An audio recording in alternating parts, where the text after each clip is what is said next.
Nasa kalahating milyong pisong halaga ng cash at mga paninda ang ninakaw sa isang tindahan sa Urdaneta City sa Pangasinan.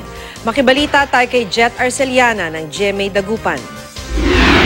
Hindi pinalampas ng mga kawatan ng trading corporation na ito sa barangay Nancayasan, Urdaneta City, kung saan nagbebenta ng mga murang panregalo sa Pasko. Tinangay ng mga salarin ang mahigit 300,000 pisong pera at mahigit 200,000 halaga ng paninda.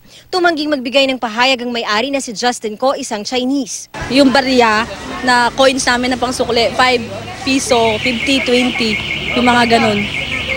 Tapos mga items, yung mga beadswalk. Matagal din. Kasi nakuha pa nila yung mga gadgets, cellphone, mga ganun, mga iPad, mga gadgets na ginagamit namin sa mga buyer. Ayon sa pulis shop, binutas ng mga salarin ang bahagi ng pader ng tindahan.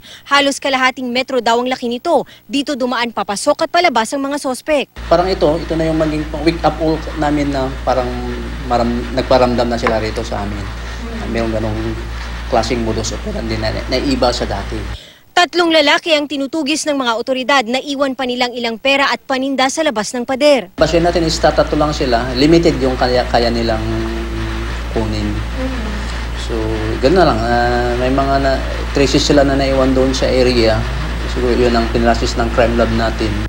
Pinutol ng mga sospek ang kable ng mga CCTV sa ikalawang palapag pero hindi nila natanggal ang mga kable ng CCTV camera sa unang palapag kaya nakunan pa ng video ang nangyaring pagnanakaw. Kabilang din sa iniimbestigahan ng mga otoridad ang naka-duty na gwardya. Pinairal niya tungkol sa guarding system niya na bakit nakalusot pa rin yung mga yun na kung tutusin is it takes time bago mabutasan yung dingding. Bakit hindi siya nakaikot ng ganong oras? Jet Arceliana, Nagbabalita, Pilipinas.